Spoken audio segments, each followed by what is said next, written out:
आदरणीय 98वें जन्मदिन पे उपस्थित थे सीके प्रसाद जी, हम लोग के बड़े भाई आजाद साहब, राज्यसभा के सांसद बड़े भाई नीरज शेखर साहब, हम लोग सारे लोग एकत्रित हुए हैं ललित बाबू के जन्मदिन के अवसर पर।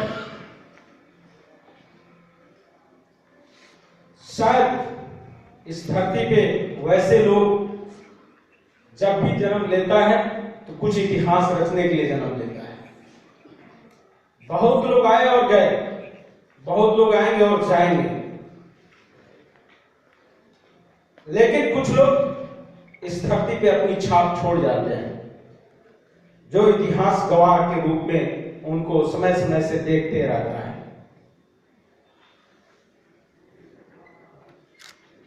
ललित बाबू की जब मृत्यु हुई उस समय हम लोग की जन्म भी नहीं थी, लेकिन बिहार की राजनीति में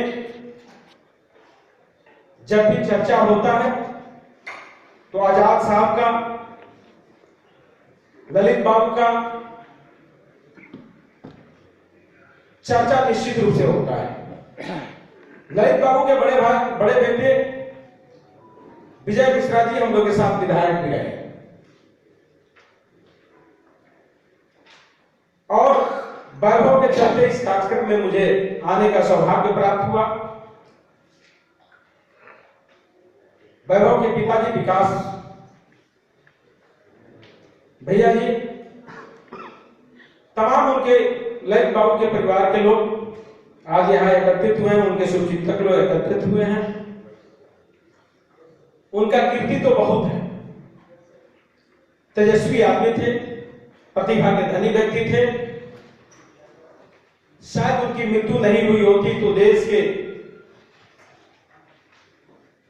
और से पदों पे, और से जगहों पे बिहार के लिए, देश के लिए कुछ अच्छा कर जाते हैं।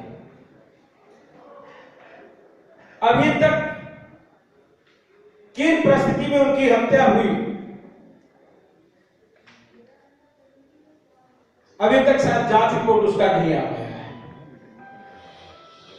किस रहस्य से उनकी हत्या हुई, बम ब्लास्ट में हुआ था,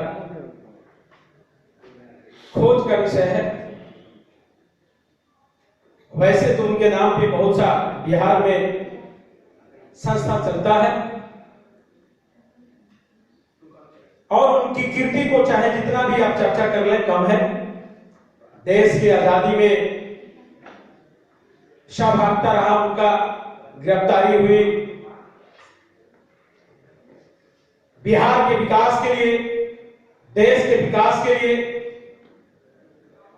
3 बार लोकसभा में संसद के रूप में उन्होंने सुशोभित किया, विभिन्न मंत्री पद भी उनको मिला।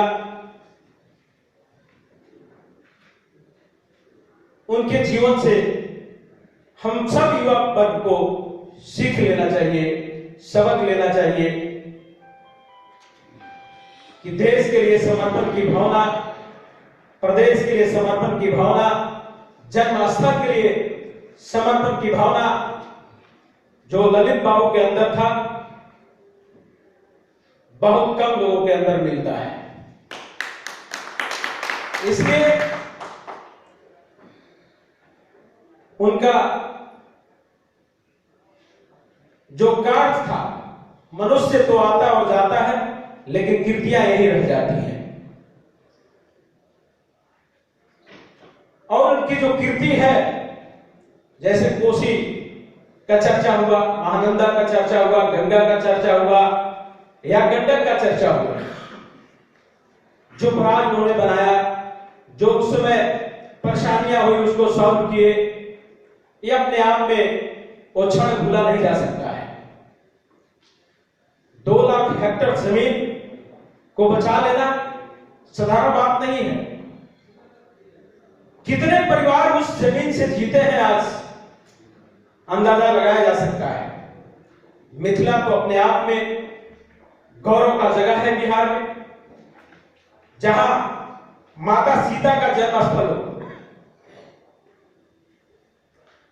जहां भगवान जैसे राम का बरात गया हो, जहां का पेंटिंग इतना प्रसिद्ध हो कि पूरे विश्व में चर्चित हो, जहां का मखाना इतने चर्चित हो कि पूरे देश में जाता हो, वहां का रीति रिवाज, वहां का रहन सहन, पॉलिटिकल गतिविधि में रहने के कारण हम लोग को भी जाने का सौभाग्य प्राप्त होता है। आजाद भैया के बड़े छोटे भाई कीर्ति झा आजाद के साथ हम लोग सांसद भी रहे 14 से लेकर 19 तक।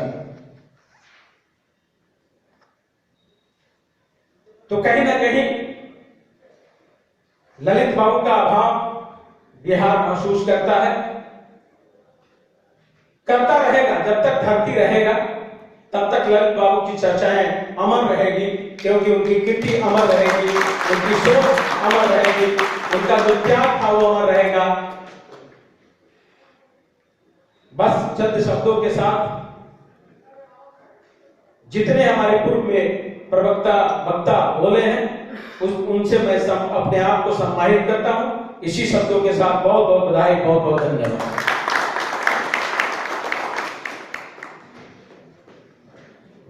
बहुत बहुत धन्यवाद Dubey ji. Now I call upon our final speaker for the day, Shri Neeraj Shekhar ji. May I please ask everyone to give a big round of applause for Shri Neeraj Shekhar.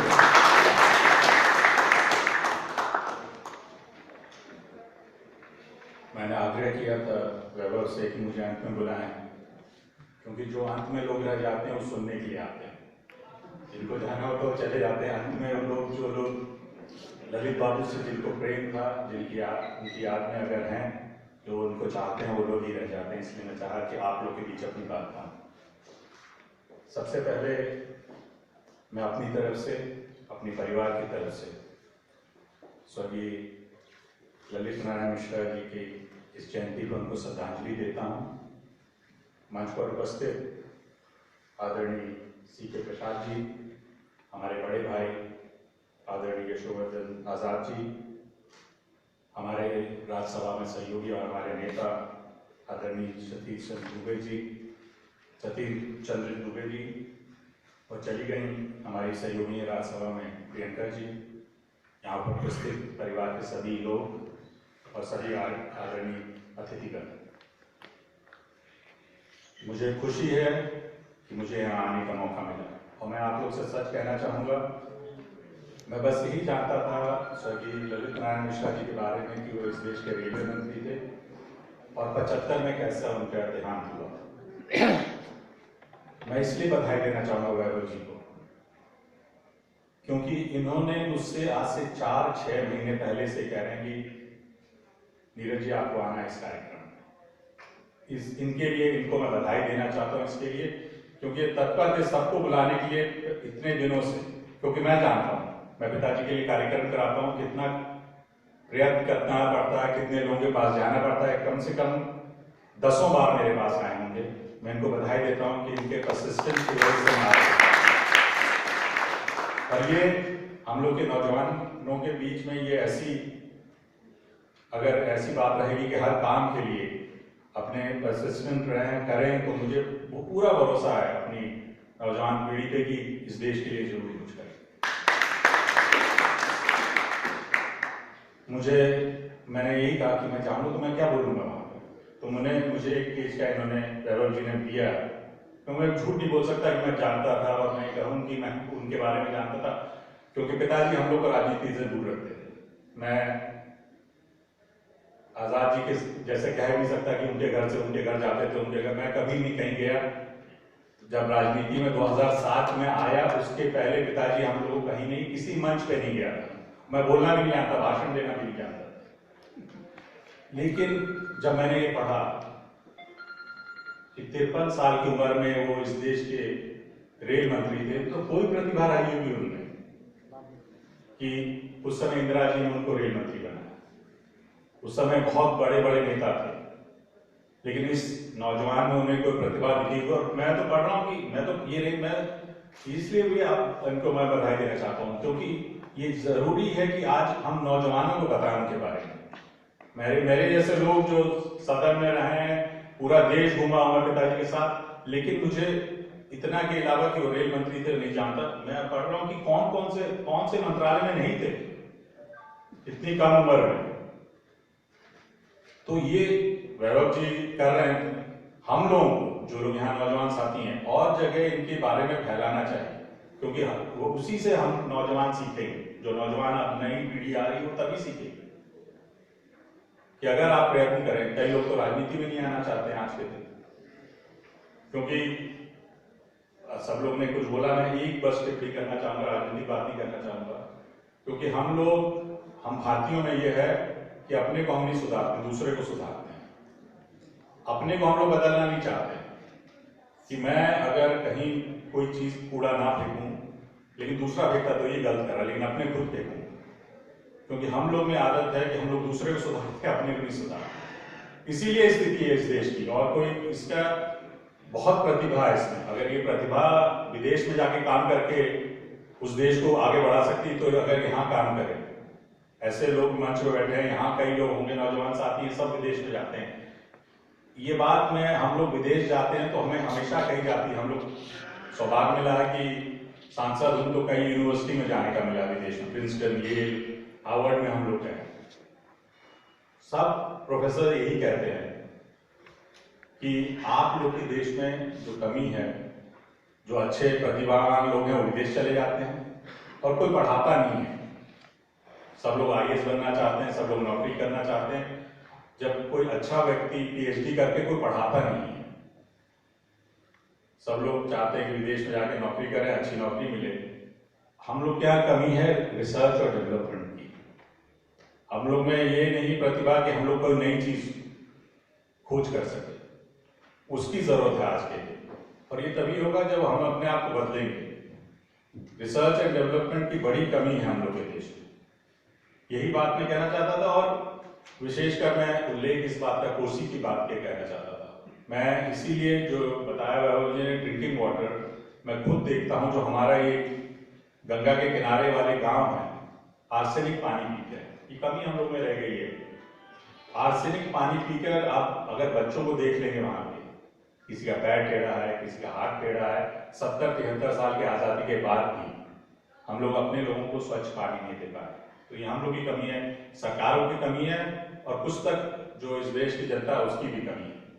सारा दोष अगर सरकार पे ही देंगे तो उससे कोई हल नहीं निकलेगा, एक दूसरे पे दोषारोपण ही होता है। मैं तो हैरान था, मैं बलिया जाता था लेकिन मैं जानता नहीं, और ये बलिया में नहीं है, पूरा बिहार तक ये जाता है आर्सेनिक की समस्या। कोसी की जो समस्या है अभी भी, अब कोसी का उन्होंने सोचा इतने पहले, मैं तो हैरान उस बात की कि कब की बात है, 60 के दशक की बात है। आज तक वो समस्या अभी तक खत्म नहीं हो पाई है। हर साल अभी भी बाढ़ आती है, हर साल हजारों हेक्टेयर जमीन खराब हो जाती है, खत्म हो जाती है। आप विश्वास नहीं करेंगे, मैं सबसे पीड़ा वाला काम होता है जब कोई अपना घर अपने आप तोड़ रहा होता है। मैंने देखा कि अगर गंगा के किनारे है, बाढ़ आ गई, तो अपना घर आदमी तोड़ रहा है कि खिड़की निकाल के ले जाओ, पत्थर यहां से निकाल के ले जाओ, अपना घर खुद अपने आप तोड़ता है। जो उसने अपनी पैसा, जो जीवन भी कमाई है वो लगाई है, उसमें वो तोड़ना पड़ता है। ये समस्याएं हम लोग नहीं कर पाए। इसके बारे में उन्होंने तब सोचा, तो उस व्यक्ति में कोई होगी ऐसी बात जो उन्होंने कहा कि इसके लिए इस समस्या को दूर करना चाहिए, लेकिन आज तक हम लोग नहीं कर पाए हैं। अभी तक वो समस्या पूरी खत्म नहीं है। अभी भी नेपाल से पानी से हम लोग, चाहे उत्तर प्रदेश हो चाहे बिहार हो, उससे पीड़ित हैं। तो मेरे को खुशी है, मैं वैभव जी का आभार व्यक्त करना चाहता हूँ। मैं अगर वैभव जी नहीं होते तो मैं नहीं आता इस कार्यक्रम में, लेकिन मुझे खुशी है कि उनकी वजह से आया, आप सब लोग से मिल सका और जानने का मौका मिला। जो बातें बता रहे हैं आदरणीय यशोवर्धन जी, जो बताया, बड़े भाई साहब ने जो बताया, मुझे खुशी है कि, और मैं उनसे यही आग्रह करूंगा वैभव जी और विकास जी से कि आगे भी हम लोग बुलाते चाहे। जरूरी नहीं कि हम लोग हर साल भाषण दें, यहाँ आए और अपने साथ और लोगों को लाएं जो जाने उनके बारे में। ये मुझे खुशी है कि इतने लोग यहाँ आए, लेकिन हम लोग और भी माध्यम है, मैं वैभव जी से आग्रह करूंगा कि ऐसी लोगों के बारे में हम लोग का दायित्व है। मैं तो पूरा प्रयास करता हूँ अपने पिताजी के बारे में और जगह तक करा, लेकिन उनका एक स्तर वो प्रधानमंत्री तक पहुंच गए तो सरकार भी कुछ करती है, लेकिन ऐसे लोगों को हम लोग बताएंगे नहीं। मैं एक बात पिताजी की हमेशा कहता हूँ, जो उस समय के नेताओं में था, जो आज के नेताओं में नहीं है। पिताजी से हम लोग जब भी पूछते थे कि पदयात्रा आपने क्यों की, आप तो गरीब परिवार से आए थे, छोटे गांव के, जानते हैं कि गरीबी क्या है। कह रहे हैं कि नीरज, अगर देश को जानना है और देश के लिए काम करना है, बलिया की समस्या जो है वो तमिलनाडु के किसी गांव की समस्या नहीं हो सकती। अगर आप देश के लिए काम करेंगे, अगर देश आप नहीं जानते हैं, केरला के किसी गांव की क्या समस्या है वो बिहार के गांव की वही समस्या नहीं हो सकती। अगर पानी की समस्या है तो वहां कुछ और समस्या है। अगर देश को जानना है, देश के लिए काम करना है, तो आपको देश को जानना है। और हमेशा हमसे ये बात कहते थे, और मैं आज ये बात नहीं बोल पाता और मैं आज तक वो नहीं कर पाया कि नीरज, तुम लोगों ने अभी तक जाने नहीं, और यही कमी है हम लोग के, मुझे लगता है, जो लोग नहीं जानते। कहते तुम भूख क्या जानते हो, मैं आज तक वो नहीं समझ पाया कि उनका क्या मतलब। और मैं अब सोचता हूँ तो ये सब थोड़ी उम्र बढ़ गई तो समझ में आता है कि दिन में 3 बार खाना खा लेते हैं। जब मैं पहली बार सांसद बना था और हम लोग के इलाके में एक व्यक्ति की भूख से मौत हो गई, तो आदमी ये सब सीखता है। हम लोग के देश में अगर 2 दिन तक आपको खाना ना मिले, 3 दिन तक खाना ना मिले, इस पीड़ा को मैं नहीं समझ सकता, और मेरे ख्याल है यहाँ पर बहुत सारे लोग जो बैठे हैं वो भी नहीं समझ पाएंगे, क्योंकि उससे हम लोग गुजरे ही नहीं है। भूख हम लोग नहीं समझ पाते।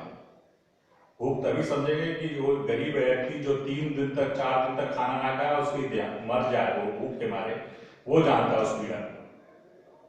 तो इसलिए हम लोग को सेंसिटिव होना चाहिए इन सब कामों के लिए। और ऐसे व्यक्ति जो थे, ये लोग जानते थे। अगर अपने क्षेत्र को आप नहीं जानेंगे, अपने देश को नहीं जानेंगे, तो काम नहीं कर सकेंगे। जो काम मैं पढ़ रहा हूँ, जो इन्होंने दिया है मुझे काम, इन्होंने जो इतने छोटे समय में, जो 53 साल कोई ज्यादा उम्र नहीं होती, 52 साल की, तो मुझे बहुत खुशी है। मैं सोच रहा था कि यहाँ जाके कुछ ऐसे थोड़ी देर बैठूंगा, फिर मैंने कहा इनसे कि मैं बैठना चाहता हूँ, अंतिम वक्ता मुझे बुलाया कि और लोगों की बात भी मैं सुन सकूँ। और यही आग्रह करूँगा वैभव जी से कि आगे भी मुझे बुलाते रहे। मैं जरूर जानना चाहूँगा और कोई लिटरेचर हो इनके बारे में तो हम लोग को दें और छपवाएं उसको और बांटें। मैं हमेशा ये बात कहता हूँ, जो अपने हम लोग के जो ऐसे लोग हैं अपने क्षेत्र के, विशेषकर बलिया और बिहार इधर के लोग, हम लोग एक छोटी बुकलेट छपवाएं और लोगों को बांटें कि लोग इनके बारे में, नौजवान पीढ़ी नहीं जानती है। मैं हमेशा बोलता हूँ, बलिया में इतने सारे लोग हुए स्वतंत्रता के, मंगल पांडे बलिया के कोई जानते ही नहीं, लेकिन जब तक हम लोग बताएंगे नहीं नौजवान को, तो इसलिए मैं यही कहूँगा आपसे, अनुरोध करूँ, मेरा जो सहयोग मैं दे सकूँ आपको, मैं आपके लिए हमेशा उपस्थित हूँ कि इनके बारे में एक छोटी बुकलेट छपे जो हम लोग बांटे, नेट पे हो, ऐसे इनकी जगह कि कोई नौजवान अगर चाहे उनके बारे में जानना तो वहां जाकर पढ़ सके और उनके बारे में जान सके। तो यही आग्रह और अनुरोध है। मुझे फिर से मैं आपको बधाई देता हूं कि आपने बहुत अच्छा कार्य किया। मैं जानता हूं, क्योंकि मैं हर साल पिताजी के लिए कार्यक्रम कराता हूं, कितना परिश्रम करना पड़ता है, कितना जगह लोगों के जाके बैठना पड़ता है, कितना काम करना पड़ता है। कोई कार्यक्रम छोटा नहीं होता। वैभव, मैं आपको फिर अपनी तरफ से बोलता हूँ और बधाई देता हूँ। बहुत बहुत बधाई, धन्यवाद, जय Hind.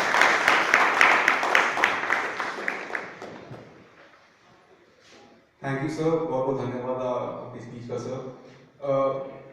Before I call upon some special distinguished speakers without whom this event would have been impossible. An event doesn't happen just because of a person sitting on the podium. There are a lot of people on the background who have said. I would request each one of you to read the bill which Sir had tabled as a private member's bill. That arsenic prevention bill will have a great ramification once it becomes an act. It's available website पर जाएंगे, arsenic prevention contamination bill. whenever this becomes an act across the Indo-Gangetic plains, it will have a very big ramification effect.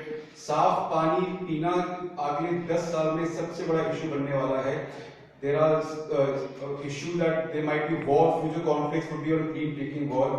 Whenever this bill becomes an act, it will have huge ramifications. I will request each one of you to read that bill because it will have big hand in whoever passes this and becomes an act. With this, I would like to call upon certain special speakers जिनकी वजह से कार्यक्रम आगे उपस्थित हो सका. श्री शैलेंद्र मिश्रा जी international Mithila union के president हैं. मिथिलांचल रीजन में काफ़ी एक्टिव रहते हैं और नोएडा दिल्ली में भी काफ़ी एक्टिव रहते हैं. इन्होंने कई बार प्रयास किया है और कई बार इस इवेंट को बाबा के इवेंट को प्रमोट किया है. मैं call upon Shri Shailendra Mishra ji to speak few words.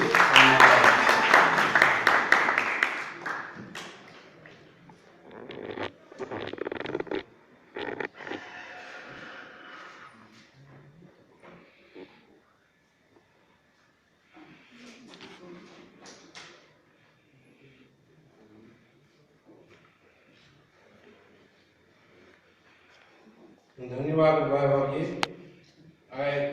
हम मैथिली में अखन तक क्यों न बढ़ गए. हम मैथिली में जे छै से ललित बाबू के बारे में किछु जानकारी देना चाहै छी. परम आदरणीय मुख्य अतिथि महोदय, सम्मानित विशिष्ट अतिथिगण, एहि ठाम उपस्थित हमर भाई बहन, माता बहिन सब गोटे के हम प्रणाम करैत छी. जय महान पुरुष स्वर्गीय ललित नारायण मिश्रा जी के 98वें जयंती पर वही आत्मा के सत सत नमन करैत छी. ललित बाबू के जन्म बिहार के मिथिला सुपौल जिला बलुआ गाँव में भेल छलनि 2 फरवरी 1923 के. पिछड़ल मिथिला के मुख्य धारा के समकक्ष लाबे में हिनकर बराबरी आइ धरि क्यों नहीं कह सकला. छात्र जीवन में वो राजनीति में प्रवेश केला के बाद 1945-48 में पटना विश्वविद्यालय से अर्थशास्त्र में एमए कले और 1950 में अखिल भारतीय कांग्रेस समिति के सदस्य बनला. राष्ट्रीय पहचान भेटलनि. 1972 में सर्वसम्मत से कांग्रेस कार्य समिति के सदस्य चुनल गेला. अपन राजनीतिक जीवन काल में संसदीय सचिव योजना, श्रम आ रोजगार 1957 से 1960 मंत्रालय आदि में कार्यरत रहा. 1973 से 1975 तक रेल मंत्री छला एवं विदेश व्यापार मंत्री के रूप में बाढ़ नियंत्रण एवं कोसी योजना में पश्चिम नहर के निर्माण में के लिए भारत नेपाल समझौता केलथि. मिथिला के चित्रकला एवं मधुबनी पेंटिंग के देश एवं विदेश में प्रचारित कर प्रतिष्ठा स्थापित करे में उनकर प्रमुख योगदान छलनि. रेल मंत्री के रूप में मिथिला के 36 रेल परियोजना के स्वीकृत केलथि, जाहिमे मिथिला के पिछड़ल क्षेत्र झंझारपुर लोकहा रेल लाइन, भटियाही से फारबिसगंज आदि छल. वैशाली एक्सप्रेस, जयंती जनता एक्सप्रेस हुनकर देन छनि. अपन मातृभाषा मैथिली से अगाध प्रेम छलनि. परिणाम भेल 1963-64 में मैथिली भाषा के साहित्य अकादमी में भारतीय भाषा के सबक सूची में सम्मिलित भेल. अंतर्राष्ट्रीय मैथिली परिषद भारत सरकार से मांग केने अछि जे 2 फरवरी बलिदान दिवस के रूप में घोषित कराए एवं दिल्ली के अकबर रोड के नाम ललित नारायण मिश्रा जी के नाम घोषित कराए. उपस्थित मंचारूढ़ सम्मानित आमंत्रित अतिथिगण एवं संस्था के कार्यकारिणी वैभव मिश्रा जी और विकास जी के आभार प्रकट करे छनि एहि कार्यक्रम के सफल के लिए. और मैं रहूं या ना रहूं, बिहार आगे बढ़ता रहेगा. जो हमारे ललित बाबू के सपना छले. जय बिहार, जय भारत, जय Mithila.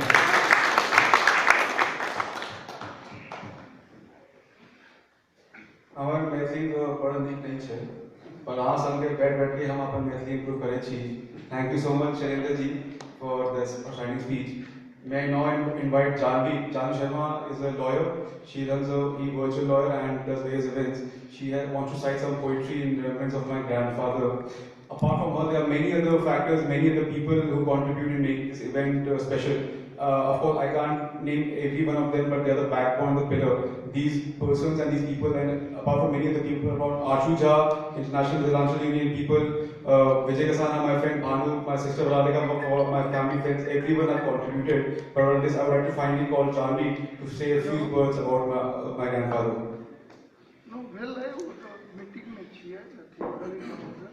Good evening, everyone. I am extremely humbled today to be a part of this event to honor such an auspicious, occasion and a great man. I would like to thank our panelists over here and the family that is also hard to organize this event. So I write poetry often, and since the topic today is justice, so there are two poems that I would like to recite. The first one is called Secret Superheroes, which is what I feel he is, and the second one is called The Pale Blue Curtain. So here it is. Never visible, never tangible, never in the spotlight, never in the limelight, never in the mainstream, never to swim upstream.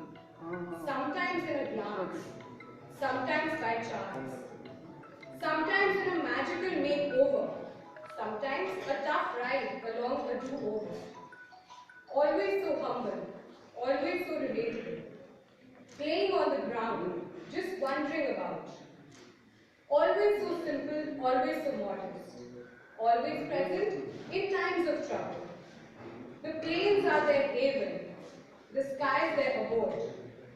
Always invisible, sometimes in the elements, sometimes in the evening light.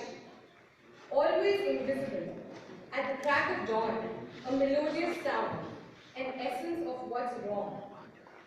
Always so grounded, always so surrounded. Such is the plight of thy secret superheroes, cleaning up others' messes, taking them fallen, cheering their peers, laughing through tears, for sometimes in the evening light, sometimes in times of fright, we see the delight of thy secret superheroes.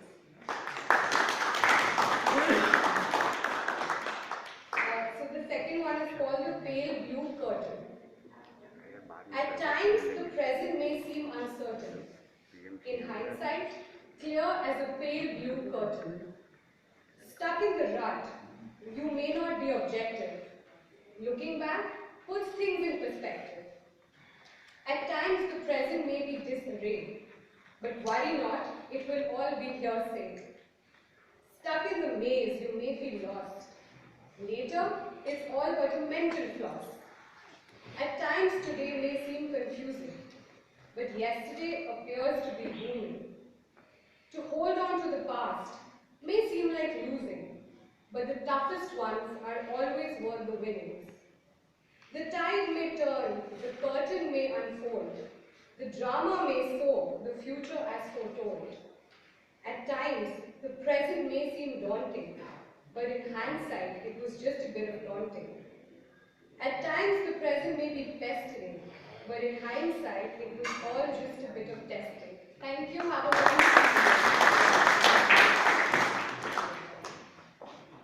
Thank you, Janvi. I must say, as lawyers, our life is quite poetic in nature also. So is our profession and so is our argument sometimes. Thank you so much, Janvi. Finally, there's a 12-year-old boy. He's from my village in Balwa and Chapol. Every year he says something about my grandfather on 3rd January. 3rd January is the saddest day when my grandfather passed away due to the bomb blast in 1975. He recites poem and says things about my grandfather on that day. I would like to call upon for 2 minutes to speak about my grandfather. May I ask everyone to give a big round of applause and please support the grandfather.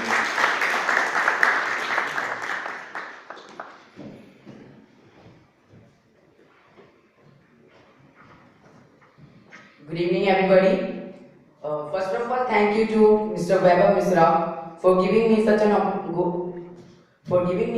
golden opportunity to speak at this stage where all are distinguished speakers and big personalities from the country.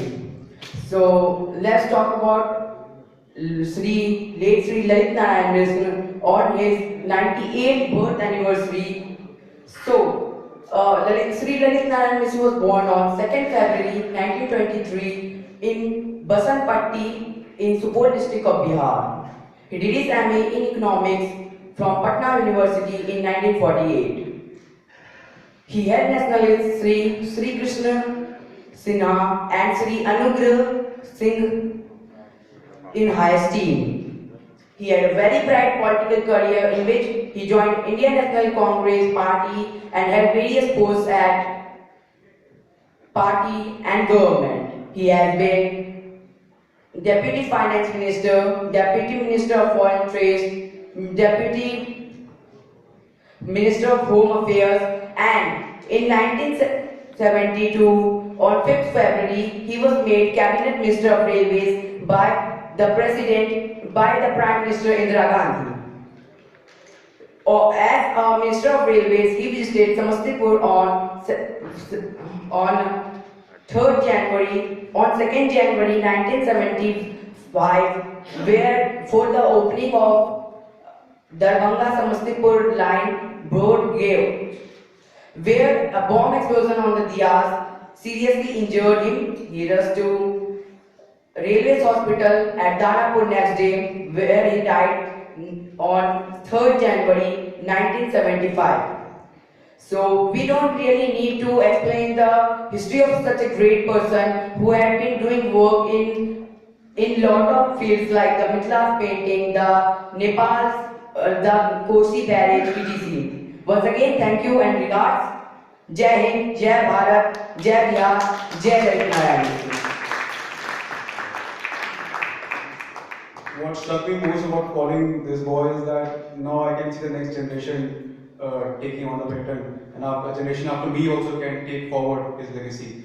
With this, I call curtains to today's event. I thank each and every one of you for being part of the event, and from the bottom of my heart, I thank every one of you. Ram भाई दिनकर जी की दो पंक्ति और बोल देता हूँ, हर साल बोलते हैं, दो न्याय अगर तो आधा दो, पर इसमें भी यदि बाधा दो, तो दे दो केवल 5 ग्राम, बख्शो अपनी धरती तमाम, हम वही खुशी से खाएंगे, परिजन पर हंसी न उठाएंगे। दुर्योधन वह भी दे न सका, आशीष समाज की ले न सका, उल्टे हरि को बांधने चला, जो था न असहाय साधने चला, जब नाश मनुष्य पर छाता है, पहले विवेक मर जाता है। Thank you everyone, thank you so much for being part of the event. I thank my all distinguished speakers, जिनका मैच चली गई, Neeraj Shekhar ji, Yashovardhan Jha Azad ji, justice C.K. Prasad, and Nitin Dubey ji. I thank every one of you for being part of the event. Thank you. We meet again next year. Again another member of the series. Thank you.